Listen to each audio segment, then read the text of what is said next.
is Simon Allen. I'm one of two executive directors at the Infrastructure Masons. For those unfamiliar with the iMasons, we're a global non-profit professional association for people working in digital infrastructure who are motivated to make a better connected world for everyone.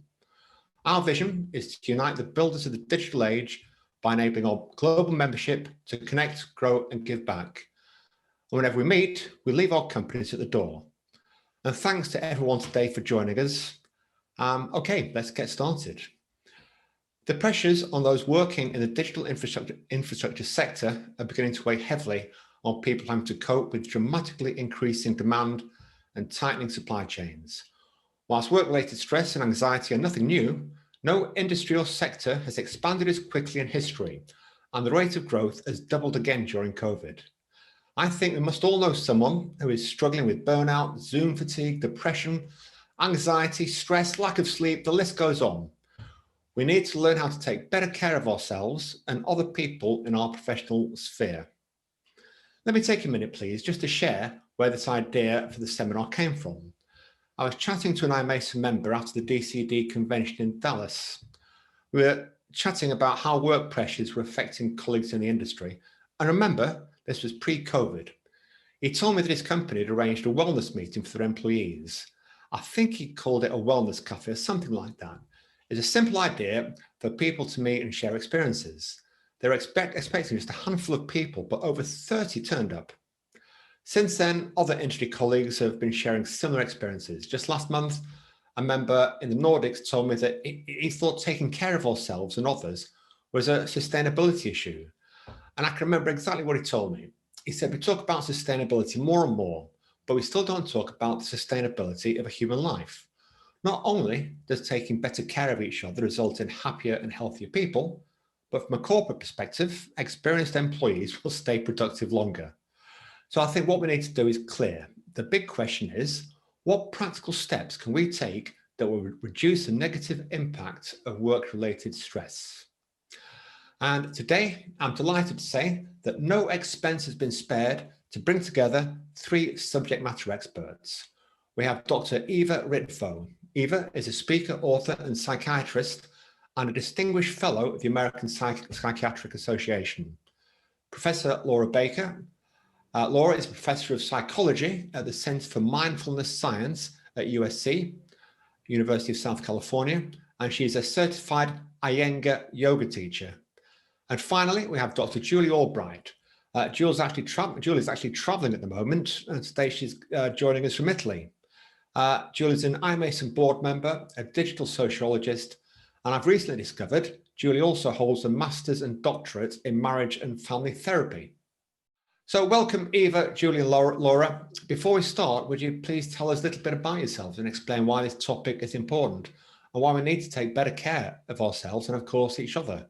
Eva, can we start with you, please? Sure. Thank you, Simon. It's lovely to be here and beautiful to see all these panelists. I'm Dr. Eva Ritvo. As you mentioned, I'm a psychiatrist. I'm practicing in Miami Beach. July will be 30 years. There is nothing more important than self-care. One of the differences between childhood and adulthood is an adult, you're responsible for yourself.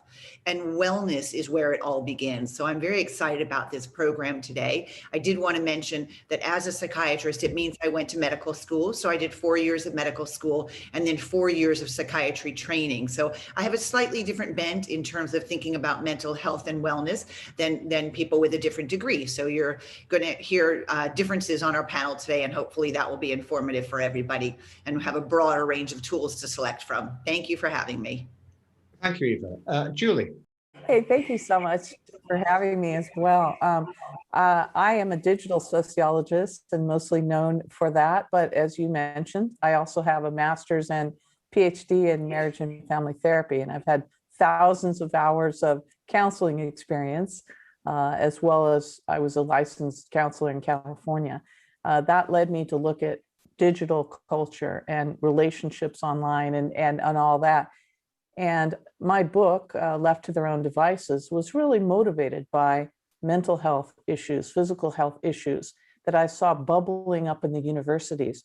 We have a 30-year high of things like anxiety and depression amongst college students, which will be then your young workforce coming in. And it really motivated me to think, what happened? What what changed where, 30 years ago it was so low and now it's so high? Well, we had the, introduction of devices and social media and things like that. And so that led me on a journey to really find out what changed. And that was really the impetus for my book. So really glad to be here with these illustrious panelists and to talk about our ideas about this today. Thanks for having me. Yeah, you're welcome. Thanks, Julie. Laura. Thank you for having us. This is wonderful to be here and great to be here with Doctors Eva and Julie. As Simon said, I am a psychology professor at the University of Southern California, and I'm actually a research psychologist. I'm not a clinical psychologist, although I do study clinical disorders. My research is in an area called behavioral genetics. I do studies of twins as a way of separating how genes and environment affect our behavior. And I can say also from the start that some of us are affected more by stress than other people. And to some extent, that has to do with the way we were born and the way that we are wired. The same is true for, depression and anxiety can have a genetic basis, but clearly our environments are important as well.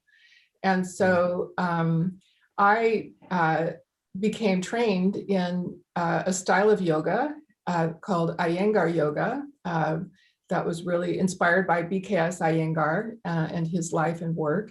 And yoga is about stilling the mind and you can use yoga to achieve wellness. And so I've gotten really interested in that. So my practice, if you will, is in the yoga studio. People come with all kinds of physical and mental issues, and we use yoga as a tool to try to improve people's wellness in their everyday lives. So thank you so much for having us. Thank you, Laura. And thanks again for all you ladies for joining us today. Okay, let's start with the obvious question. How does work pressure impact mental well-being? And what are the signs? Eva, can we start with you again, please? Sure. It's interesting, Simon, you mentioned this conference before the pandemic, and obviously the need was there. But unfortunately, what's happened since the pandemic is the need has gotten magnified. And being in healthcare, I'm very sensitive to the fact that certain professions are more impacted, and your profession has been highly impacted. So I think it's important for everybody to understand that wellness is something we all need to strive to achieve. And when we're under a lot of stress by work hours, by doing things that are artificial for us, like being glued to a screen instead of talking to real people, instead of moving around, our bodies malfunction and we go into overdrive of our supercharged state. We call it the sympathetic nervous system, when there's a lot of adrenaline, a lot of stress. And unfortunately, what's happened during this pandemic is we've been under that, probably most of us consistently, for over a year now. And so that has led to most people feeling unwell. So it's important that as you listen to this, that we acknowledge that we are all in this together and that we have almost all been symptomatic. A recent study came out of 3,000 Americans.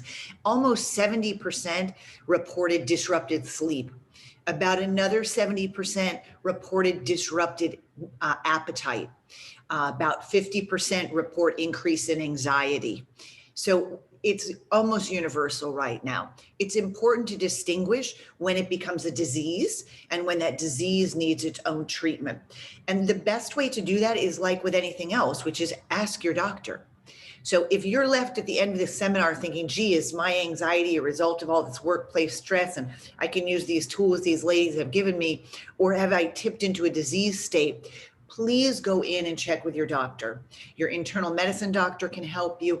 Any therapist can help you differentiate. We're going to talk today about tools that you can take home to deal with your stress. So everybody needs these tools, but the signs and symptoms to look for if something's becoming more serious are significant disruptions in your sleep. And that can be oversleeping and not having energy or enthusiasm to get out of bed, or that can be undersleeping and not being able to stay asleep. That then creates a whole set of disorders and can lead to oftentimes many other medical problems. So if your sleep is highly disordered, that's a sign that you really need to pay attention to things. Similarly with weight. if you've lost a lot of weight or gained a lot of weight. And by the way, we've seen both.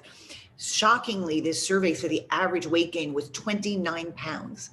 And 29 pounds is a lot and leads to a whole host of other medical issues. So if you're having sleep disturbance, if you're having appetite disturbance, if your mood is very disturbed, listen, none of us have been in the best mood this year, let's face it. But if you're consistently in a bad mood, if you feel really fearful, if you're too frightened to go out of your house, if you're startling, everything, is startling you, if you can't get away from all this negative news, then you might have tipped into a medical disorder that needs some additional treatment. But most of us do need treatment right now, and most of us need to increase our self-care.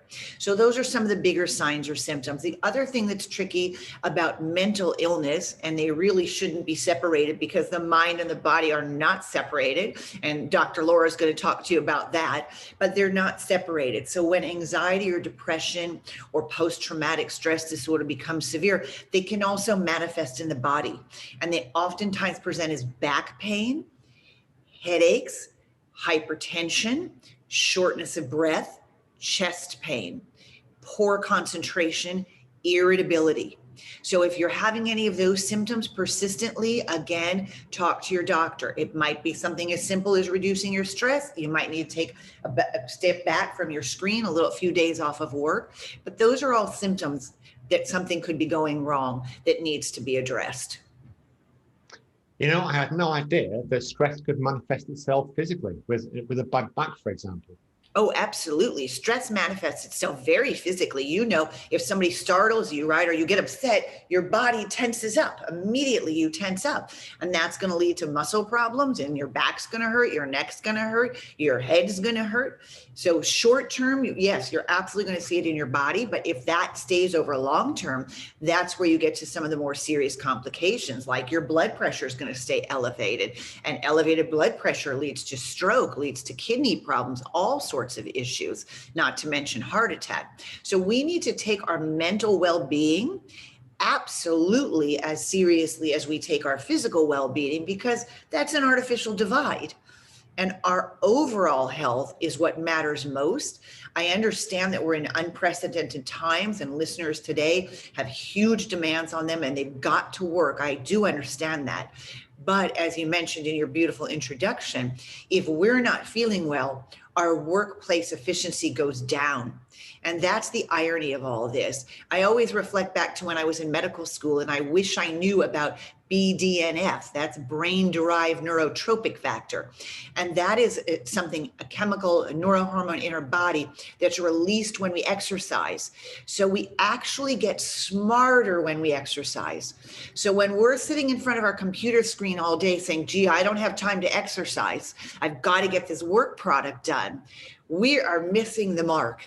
Because if we get off the screen and we go exercise, our efficiency will be better when we get back, and our overall health will be better, and our mental health would be better.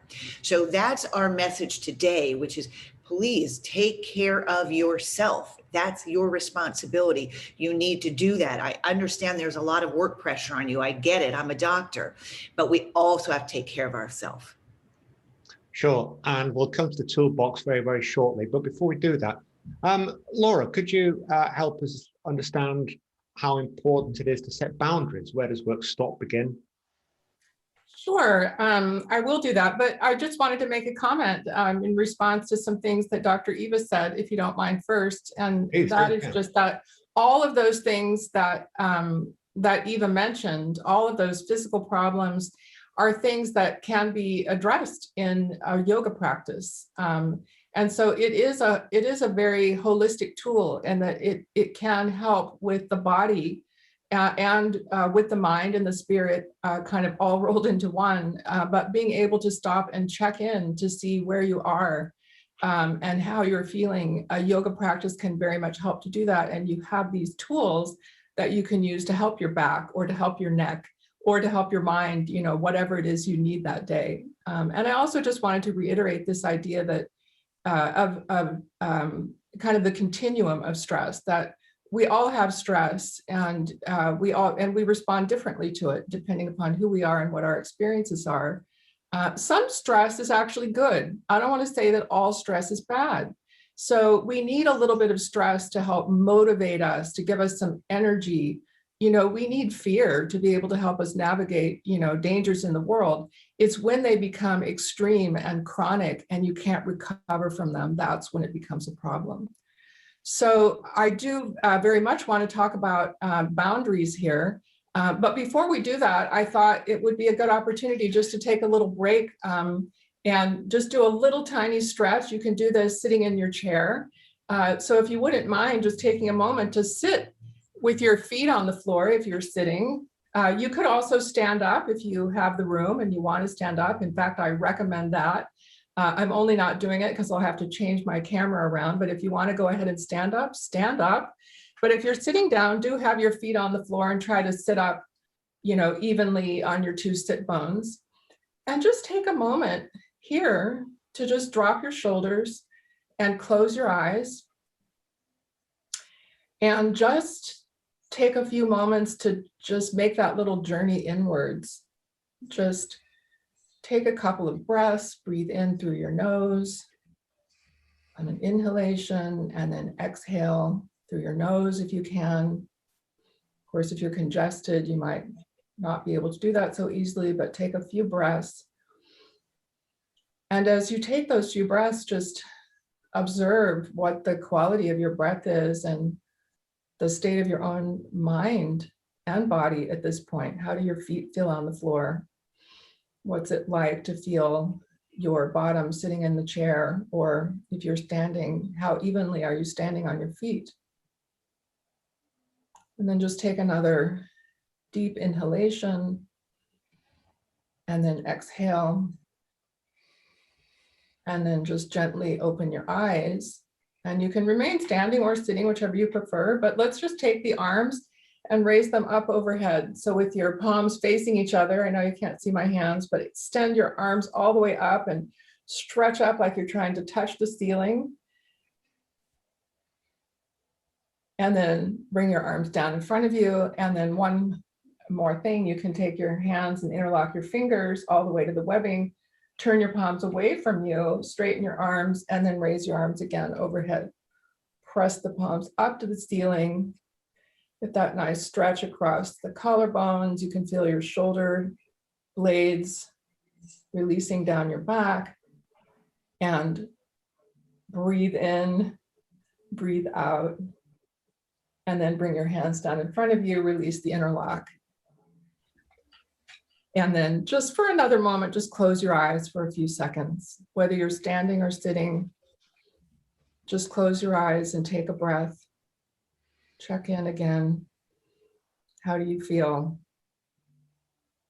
What are your observations of yourself? And then just go ahead and open your eyes.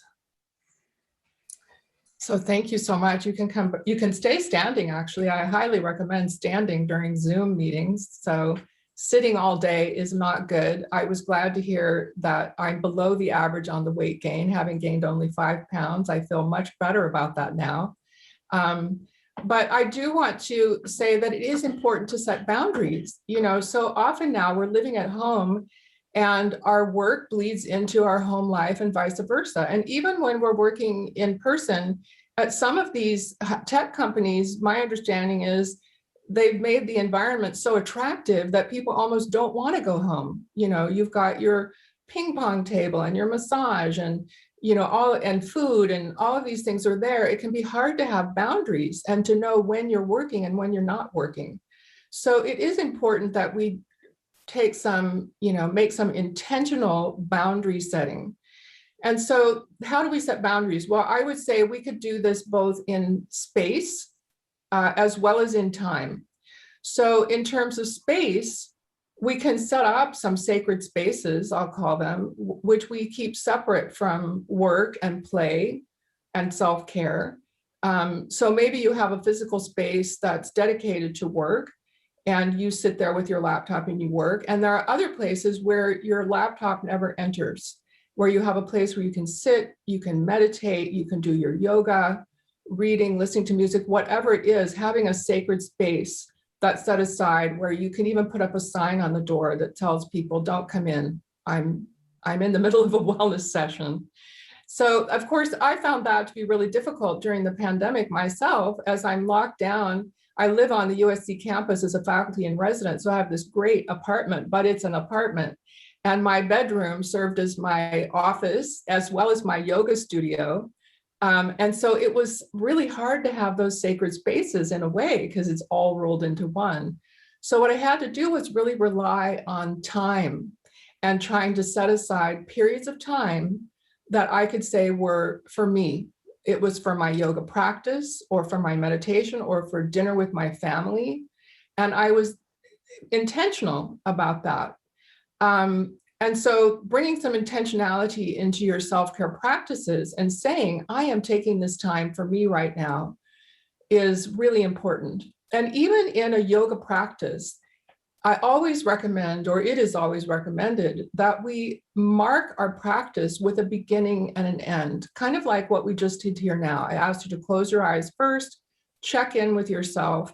We did a very short practice, and then we checked in again, and you could sort of see, what's going on. And just in those few minutes, it can be, an experience that can just take you from that outer world to that inner world.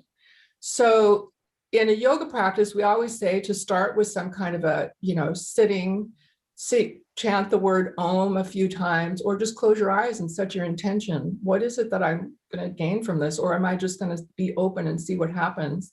Do your practice, even if it's a 5-minute practice. And at the end, make sure that you have a Shavasana or a corpse pose, just lying flat on the floor with your eyes closed with nothing to do, literally being a corpse.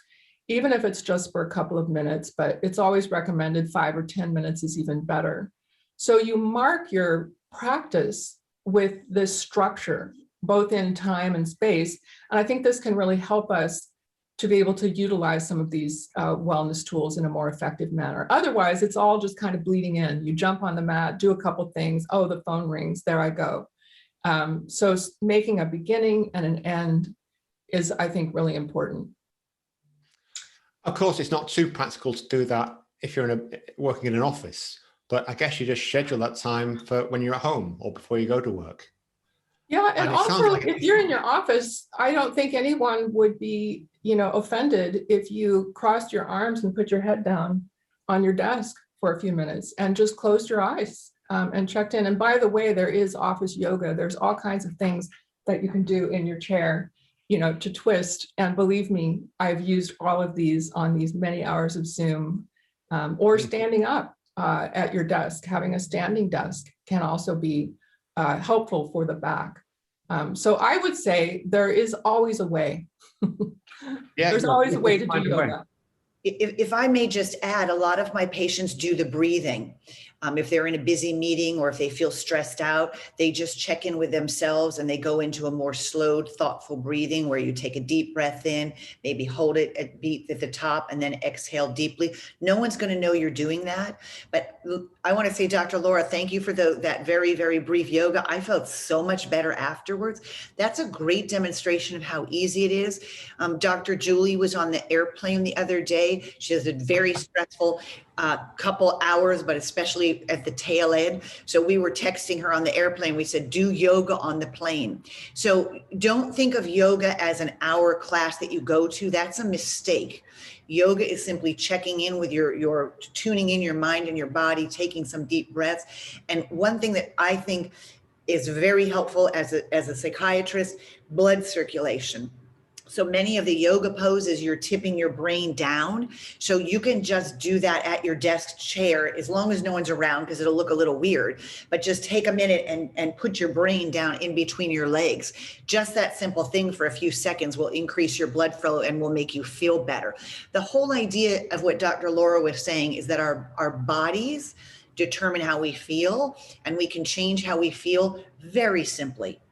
That simple stretch, those simple breaths, it's so easy, but we forget to do that and no one trains us. So I highly disagree, Simon. This can be easily integrated at work. Like Dr. Laura said, something really simple, boom, that helped my back. boom, the other side. You're using our fingers. Our fingers are not designed for this. Our wrists, we're getting a lot of disorders. So just this, flipping it around, up, very easy, can be integrated all the time. That's all. You know, I've never heard the expression check in with yourself before, but it does make perfect sense. Well, that's what we've all learned this year, is that it's very easy to feel unwell, right? The chronic stress made all of us feel unwell. And the only way to shift that to being well is to check in with yourself and say, how am I feeling? And we'll get to this in the toolkit, what to do when you're not feeling so good. Yeah. You know, in a yoga class, often we start in something called child's pose, where you're just kneeling on the floor and then extending your arms out in front of you with your head down. And that's often used as this tool to say, check in. What do I need today? Sometimes I'll be in tears. Immediately I'll realize, oh, I'm so stressed. And then I know what I need in that practice. Or I'll say, oh man, my knee is killing me. I know what I need to do today. So it's always about closing your eyes, taking those few moments to just say, how am I doing? What do I need? Hopefully those texts from Dr. Eva and Dr. Laura helped you maintain your stress levels. Julie, we're all familiar with the term digital detox, but what exactly does this mean, and why is it important? Why is it difficult to do? And do you have any tips for people who need to digitally detox? Right.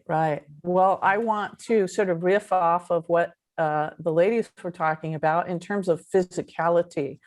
And what I noticed is, as we were, just hearing about hours upon hours of Zoom, I start getting stressed just thinking about that. Imagine our kids now are on Zoom for 8 hours a day in some cases, and then trying to do more time on the screen at night for homework. I mean, it's almost inhumane when you think about it. And a lot of us, I know, work really hard and things like that, but we've sort of disconnected ourselves from our physicality, which is part of the message here today, and also from nature and the combination of those things. So one thing to think about is this lack of outdoor time. As again, with my book, what did we used to do? What did we move away from? And what do we kind of want to reclaim again? And, generations prior used to spend a lot of time outdoors, playing outdoors, going to in the United States, some national parks, camping with the family, or outdoor walking or outdoor sports. And with the advent of video gaming and screens and all this, for example, less than 6% of kids play outside at all anymore. And that says a lot to me. And then here we are, we're working all the time. You got to be on the screen. We are embodied creatures, first and foremost. And the screen provides a visual, perhaps a sound, but other senses like the feeling of touch on our and things like that, smell, these are completely stripped away from our experience. So we're kind of experiencing just a very sliver of life, as opposed to the fullness of our sensorium by being outdoors and at one with nature. So one thing I would suggest is to really think about reconnecting with our bodies and with nature. A lot of authors and different folks have said over history, take a walk to generate ideas. And again, Eva talked about getting that blood flow and things like that, but just, that sun on your face and, wind and things like that, and just moving about. And there's another factor that this does, and I will tell you what it is. When we're staring at screens or we're looking at our little phones, scrolling, we have what's called focused attention. We're focused, we're reading, we're thinking, we're processing. And that can be exhausting in itself, and not just exhausting for the thinking, but the eyes and everything else that staring at screens. And so going outdoors and walking about and looking around is called diffuse attention. And it gives our brains a chance to rest. And perhaps that's where these ideas come from, because you're not constantly grinding, thinking about something. And in fact, there's a therapy modality called EMDR, where they do this rapid eye movement thing for things like PTSD. And that came out of a walk in Central Park, where she noticed, looking around, that she felt better after this walk, and was trying to sort of encapsulate it into a little technique you could do in the office. But that idea of being out, and there's tons of studies that show that even being around greenery and seeing greenery around lifts the spirits, makes you feel better. And artists have known that for years and years. Composers have been inspired by nature and bringing it, like Mahler, bringing it into their symphonies to sort of symbolize nature because they were inspired by it. And there's a term for that called the sublime. You know, you think about going out and seeing all the stars, how wonderful that is, seeing a big mountain range. It shows that there's a world bigger than you, bigger than your problems out there. And it gives your eyes and your mind a chance to rest. So one, getting out in nature, reclaiming those aspects of our embodied experience. And second, related to that is eating fresh foods. A lot of people, particularly in the US, but tend to eat a lot of processed foods, chemicals. They're getting away from sort of natural foods, whole foods, where you really get that nutrition. And, you know, one of the themes I want to be sure and mark today is this idea that wellness is an everyday activity. It's a series of habits that we cultivate, is what I would suggest. So cultivating better habits, including feeding yourself better food, will have an outcome of you being healthier. So that's the first part. The second thing I wanted to look at was the content aspect. We said there's a lot of young people are, you know, stressing and having anxieties and things like that.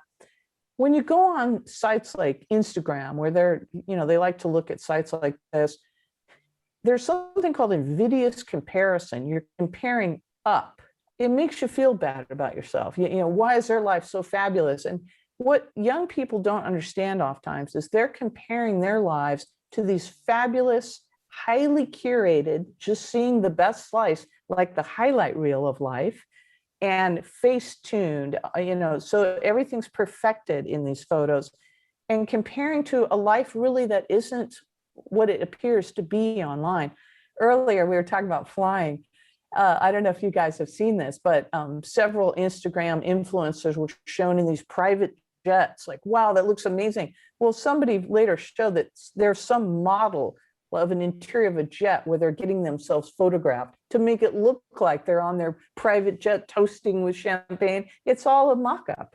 It's all like a set, like a movie set. And they would go in and have their, you know, like they're, you know, flying on their jet, and people are comparing, well, why isn't my life like that? So this is a thing, they're comparing to things that don't really exist.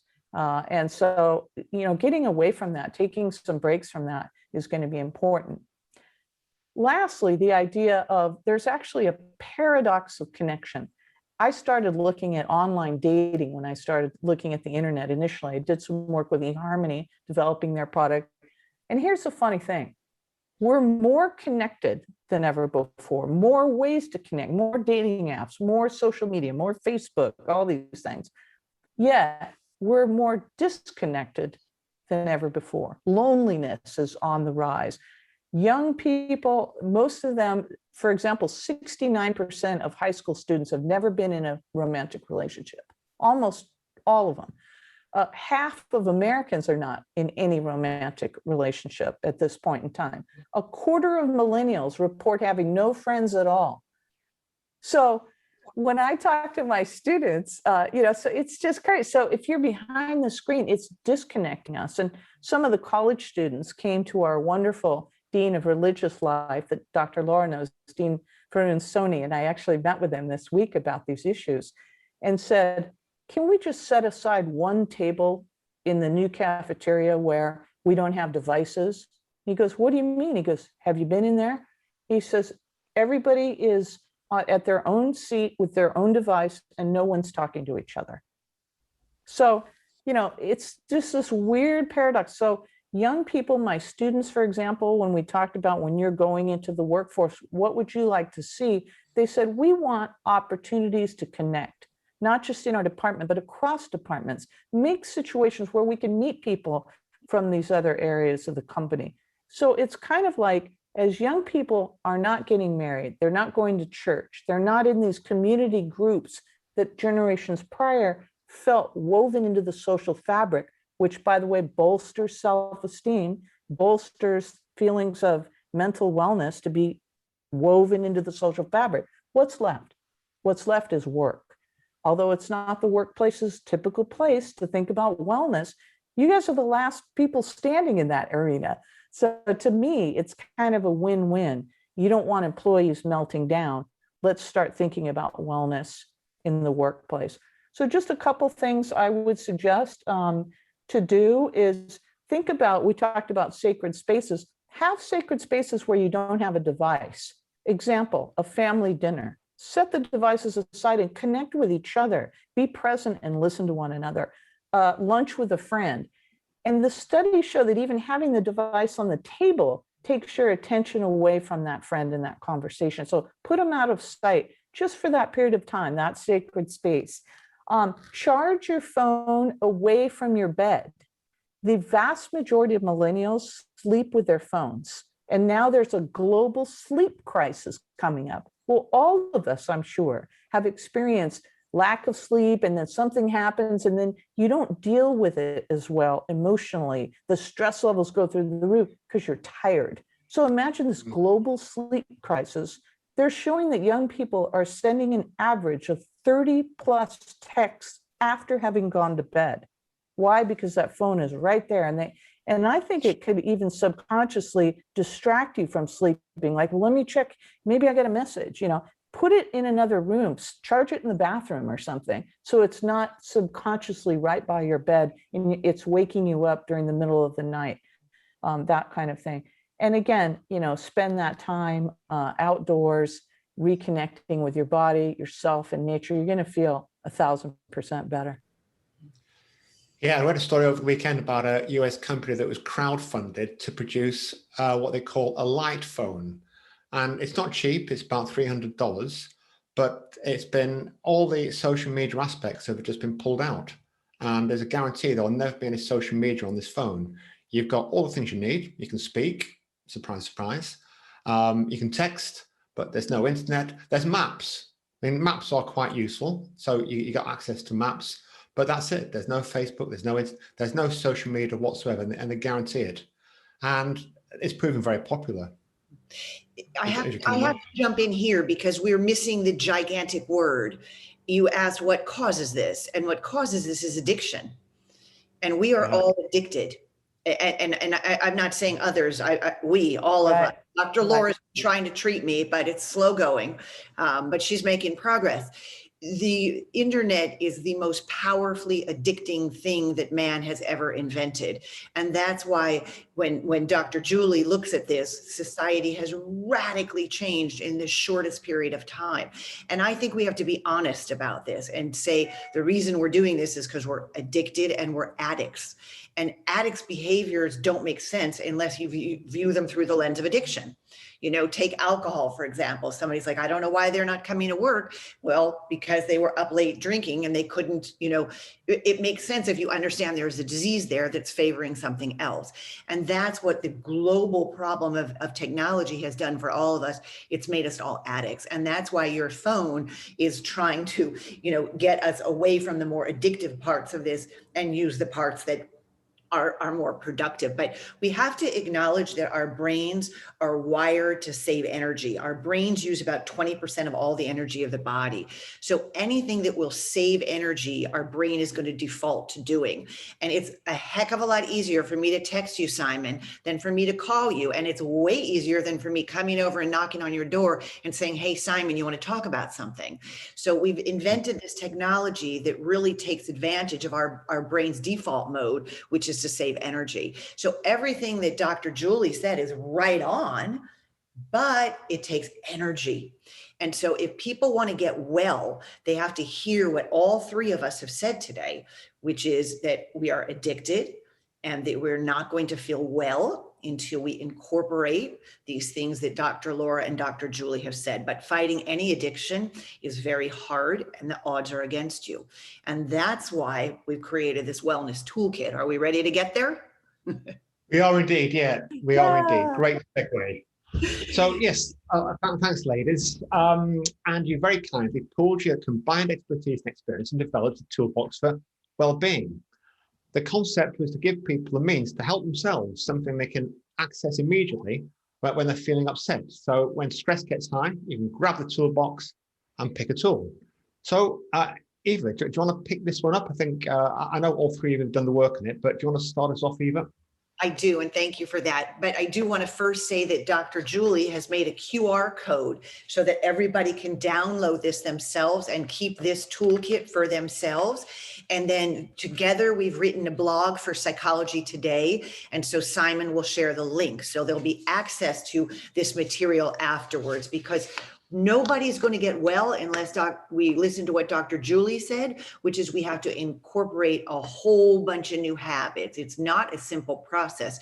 It's about making big changes. So one of the things that I like to talk about, particularly with my patients who might be more symptomatic than some of our listeners, although might not, because times are tough for all of us, is that we each need to build a toolkit. Because as Dr. Laura said, we're not going to live without stress. Nobody even wants that. That's boring.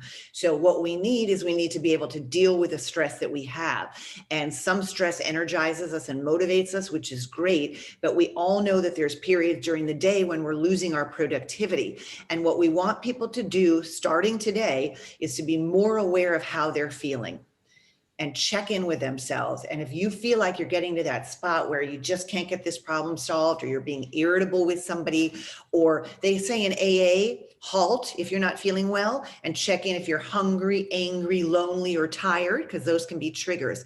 If anything is disturbing you, don't try to work. That's not your time to work. It's your time to value and take care of yourself. And then hopefully over time, you will get really good at some of these tools in the toolkit, and you'll just be able to grab one at that moment. So we have a big, long laundry list of things that you can do, but the idea is to know that you matter and that you can't be your most productive unless you feel well. So if you're not feeling well, take a break. This top one says take a nap. That's what I did yesterday because I really wanted to be productive. So I said, I'm going to take a nap. I couldn't fall asleep, but I tried. Put your head down, like Dr. Laura always said, drink a glass of water, take a walk, get outside, stretch. It's a lot of the things that you've heard us mention, but we've listed them for you. And the reason we've done that is when people get upset, we stop using our frontal lobe, the more complex part of our brain, and we default to the more primitive part of the brain, which has fewer responses and really never gets us where we want to get, except if you're Dr. Julie rushing in the airport, it's okay. But normally that primitive fight, flight, or freeze response, it really doesn't do much for us. So we need to calm down that part of the brain, and then we need to go back to using our frontal lobe to figure out what's right for us. Same, we just talked about addiction. Addiction is a rapid, I didn't even think, you pinged me and I got it and I went, oh wow, it's Simon. And like I got a little bit of dopamine. But if I thought about it, it'd be like, wait, I'm in a seminar with Simon right now. I shouldn't get his text over here. That's not what I want to do. So we have these tools. When you're being impulsive like that, say, wait a minute, I'm not using my frontal lobe. I need to take a break, pull out a tool, and then you can come back to whatever your work is. And some of these tools take a minute. Some of them take 3 minutes, like Dr. Laura showed us, and some of them can be more complicated, like read a book. But what we want everybody to leave this seminar with is the notion that they matter, and that their health and wellness matters to everybody, including their workplace, and that they're responsible for having optimal health. So please download this on your phone, post it up, share it with your colleagues, share it with your friends, take it to dinner with you, discuss these things, and try to work together to create positive habits. If it's sleep, I always say sleep is the base of the wellness pyramid. And Dr. Julie mentioned that we're in a crisis with that. Really work on improving your sleep as your first thing. Where is your sleep falling apart? Are you not falling asleep? Are you not staying asleep? And there's many simple things that we can do, but the most important thing is only use that bed for 3 S's, which is sleep, which is the primary function, sex, which is okay in the bed because it helps us sleep, and if you're sick, then you need to rest. Other than that, please get out of bed. I know my own daughter does it. The laptop, you're in bed. It seems like an easy place to work. It's not the right thing to do. That bed should be a sacred space for those 3 S's. And that will help your brain be like that Pavlov dog. Oh, I'm getting into bed. I'm going to go to sleep now. If you're having problems falling asleep, there's lots of tools that you can download. There's YouTube has all sorts of things. I usually do music to induce deep sleep or a 10-minute meditation for sleep. I just Google that on YouTube and I put it on. If I find one I like, I send that to other people. If not, I just do it the next one the next day. If you're waking up in the middle of the night, you need to find out why and address that underlying issue. And that might be something you need to talk to your doctor about, particularly if you're finding you're waking up way too early and you can't go back to sleep. We call that early morning awakening. And that can be a sign or a harbinger of anxiety disorder or depression. So if listeners are having that problem, please take that seriously. Your sleep is valuable. Talk to your doctor. Well, I think I can stop there and see what my brilliant colleagues want to say, because I always feel like I learn so much listening to them. Thank you so much, Eva, for